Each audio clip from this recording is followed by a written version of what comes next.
작년에 태풍과 홍수로 큰 피해를 본 북한이 올해도 수해를 걱정하고 있습니다.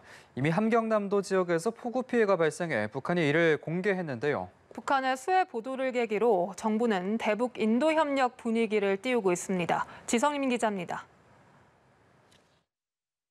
지난주 폭우가 휩쓸고 지나간 북한 함경남도에서는 약 1,200가구의 주택이 침수되고 5천여 명의 주민이 긴급 대피했습니다.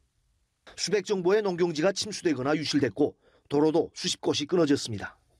북한은 함경남도 수해 소식을 신속히 보도하는 한편 동해안 지역에 폭우주의 경보도 발령하며 바짝 긴장한 모습입니다.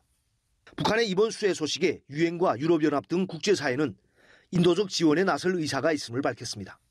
정부도 북한의 수해가 심각할 경우 당국과 민간, 국제기구를 통한 지원 등 모든 가능성을 열어놓고 인도 협력에 나설 방침입니다. 북한의 피해 상황, 국제사회의 대응 등을 보면서 수해에 따른 북한 주민의 인도적 상황을 실질적으로 개선할 수 있는 협력 방안을 마련해 나가고자 합니다. 정부는 인도 협력을 위한 실제적인 준비에도 속도를 내고 있습니다. 정부는 오는 목요일쯤 남북교류협력 추진협의회를 열고 민간단체의 대북인도협력 사업에 총 100억 원의 남북협력기금을 지원하는 안을 심의할 것으로 전해졌습니다. 문제는 북한의 인도적 지원에 대한 수용 의지가 있냐는 겁니다.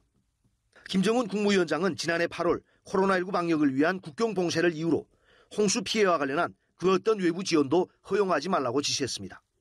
하지만 올해는 김 위원장이 직접 식량난과 국경 봉쇄에 따른 어려움을 토로하고 남북 통신연락선 복원에도 합의한 만큼 북한의 태도에 변화가 있을지 주목됩니다.